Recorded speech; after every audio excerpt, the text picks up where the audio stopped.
Praise the lord.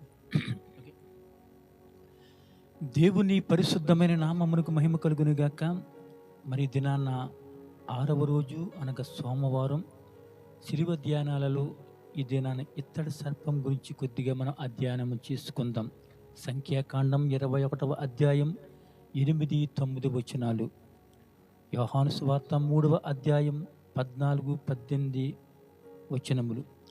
అరణ్యములో మోసే సర్పమును ఎలాగు ఎత్తునో అలాగే విశ్వసించు ప్రతి వాడును నశింపక ఆయన ద్వారా నిత్య జీవం పొందినట్లు మనుష్య కుమారుడు ఎత్తబడవలను. యోహాను సువార్త 3వ అధ్యాయం 14, 15 వచనాలు. ఇశ్రాయేలు ప్రజలు అరణ్య ప్రయాణములో ఉన్నారు. వారు కృతజ్ఞత మరచి దేవునికి వ్యతిరేకంగా పదే పదే మాట్లాడారు.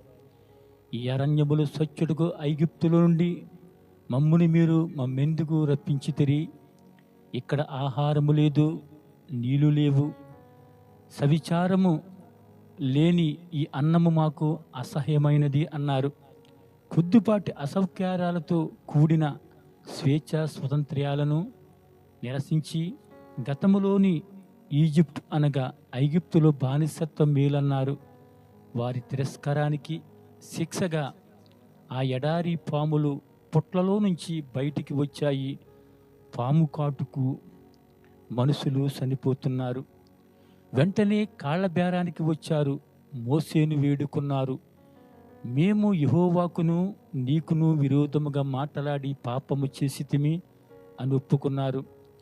దేవుడి సూచన మేరకు మోసే ఇత్తడితో ఒక పాము ఆకారాన్ని పోతపోయించి దాన్ని పొడవాంటి గుంజకు కట్టి ఆ గుంజను అందరికీ కనిపించే విధముగా ఒక చోట నిలబెట్టాడు.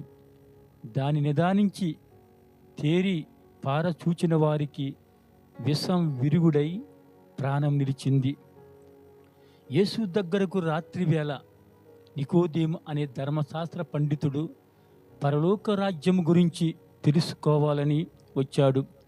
ప్రభువు తాను చెప్పవలసిన సత్యాన్ని 4-5 ఉపమానాలు లేక పోలికలు సాయంతో వివరించాడు.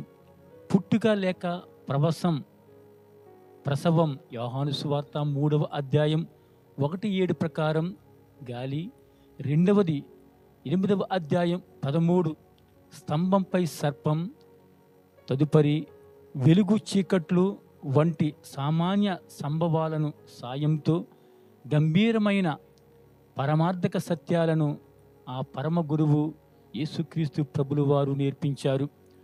అరణ్యములో సర్పాన్ని ఎత్తిన సంఘటన ప్రజలు దేవునిపై తిరుగుబాటు చేయడంతో ఆరంభమయ్యింది. తమ పట్ల ఆయన మంచితనాన్ని వారు చులకన చేసి మాట్లాడారు. ఫలితంగా శిక్ష కలిగింది. ప్రజల పక్షంగా దేవుణ్ణి మోసేని వేడుకున్నారు. దేవుని కృప కటాక్షం వెల్లడి అయినాయి. పాము కాటుకు గురి అయిన ప్రతివాడు విశ్వాసముతో ఆ ప్రతిమను చూచాడు. ఈ విధముగా ఇందులో పాపం, శిక్ష, విజ్ఞప్తి, దైవకృప, ఉపశమానికి మార్గం, విశ్వాసం, శిక్ష నుండి విడుదల వరుస క్రమములో కనిపిస్తున్నాయి. పాములను చంపే ఉపాయం, పాము కాటుకు మందు తయారు చేయడం, నిలబెట్టిన కొయ్యపైకి కష్టపడి ఎగబ్రాకడం ఇలాంటివి అవసరము లేదు. పని చెయ్యవు కూడా. నిదానించి చూడాలి. నివారణ క్రీస్తు ప్రభుల ద్వారా పొందాలి. ఎత్తబడవలను అనే మాటలు 2 అర్థాలు కనబడుతూ ఉన్నాయి. యేసు శిలువకు మేకులతో కొట్టి ఎత్తి వేలాడదీయాలి అనేది ఒక అర్థం. యోహాను సువార్త 8వ అధ్యాయం 28 ప్రకారం.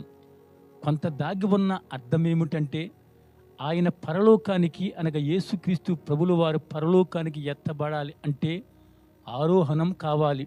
ఎలాగంటే యేసు శిలువ హింసలు పొందడం అనేది ఆయన మహిమ పొందడానికి దారి తీస్తుంది. యోహాను సువార్త 12వ అధ్యాయం 33 నుండి అపోస్తుల కార్యముల గ్రంథం 18వ అధ్యాయం 4వ వచనములో అవును, శిలువపైనున్న రక్షకుని తేరిపార చూసి ధ్యానించి విశ్వాసముంచిన ప్రతివాడు ఇప్పుడు మహిమ వైభవంలో ఉన్న ఘన యేసు చూస్తూ ఆయనను ఆరాధిస్తూ ఉంటున్నారు. సర్పం బైబిల్లో మన శత్రువైన సైతానుకు సంకేతం, పాపానికి గుర్తు. ప్రభు శిలువపై భూమికి ఆకాశానికి మధ్య వేలాడడం ద్వారా ఆయన పాపంగా అయ్యాడు. శిలువపై మన పాపాలను తనపై వేసుకున్న ఆ పావనమూర్తి చూడడం అంటే మన పాపాలకు శిక్ష నెరవేరిందని మనం చూస్తున్నమాట. దీన్ని గ్రహించి మన స్వతంత్రం చేసుకోవడానికి విశ్వాసం అవసరం.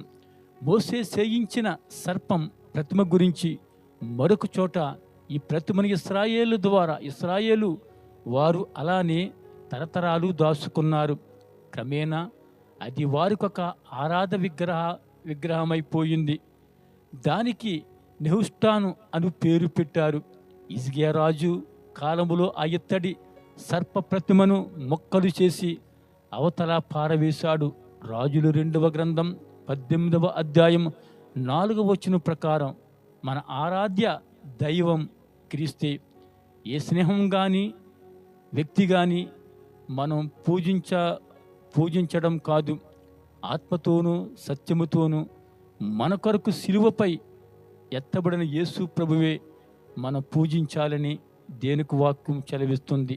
చివరిలో పాపములో చనిపోయిన మనుషులు ఎఫెసీయులకు రాసిన పత్రిక 2వ అధ్యాయం 1 ప్రకారం ఆత్మ సంబంధముగా తిరిగి బ్రతకాలంటే శిలువపై ఎత్తబడిన యేసుని మనమందరము చూడాలి. దేవుడు మిమ్ములను మీ కుటుంబాలను దీవించి ఆశీర్వదించిన గాక. Thank you. God bless you.